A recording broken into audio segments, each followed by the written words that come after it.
C'était il y a 3 ans, jour pour jour. Gérard Collomb remettait l'écharpe de maire à Grégory Doucet après 20 ans à la tête de la ville. L'occasion pour nous de faire le bilan à mi-mandat ce soir avec vous, Arthur Blais, et quelques nouveautés qui sont apparues dans le quotidien des Lyonnais et des Lyonnaises. Oui, on pense notamment au passage de la ville de Lyon à 30 km/h, une vitesse abaissée pour plus de sécurité sur les routes et moins de pollution.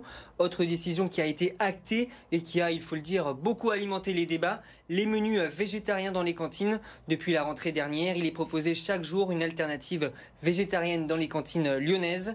Car les enfants, il faut le dire, sont la priorité de ce mandat et des écologistes, avec cette fameuse notion de la ville à hauteur d'enfants. Et la mesure phare, c'est la fameuse rue des écoles. Déjà 66 rues fermées à la circulation devant les écoles pour garantir la sécurité des enfants. Une thématique, Arthur, qui a aussi beaucoup fait parler et marqué le début du mandat de Grégory Doucet, c'est la sécurité. Oui, on se souvient des nombreuses passes d'armes entre le maire de Lyon d'un côté et la préfecture de Lyon et le ministère de l'Intérieur de l'autre. Au cœur des débats, les caméras de surveillance. L'État en veut plus. Grégory Doucet refuse. Une position confortée par un audit qu'il a réalisé il y a quelques mois.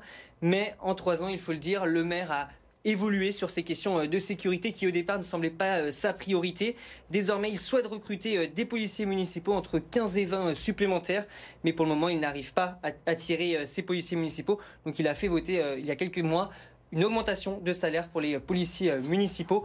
Il manque finalement de gros projets, des projets d'ampleur pour que les écologistes marquent de leur empreinte, j'allais dire, la ville de Lyon. Et pour ça, il y en a 3 gros qui sont en cours. Déjà, les voies lyonnaises, ces fameuses pistes cyclables qui poussent sur les 4 coins de la ville. Mais les 2 gros projets, c'est la piétonisation de la presqu'île et également le projet rive droite avec l'aménagement de la rive droite du Rhône. En lien, bien sûr, avec la métropole de Lyon. Merci, Arthur, pour ce tour d'horizon donc des 3 premières années de Grégory Doucet.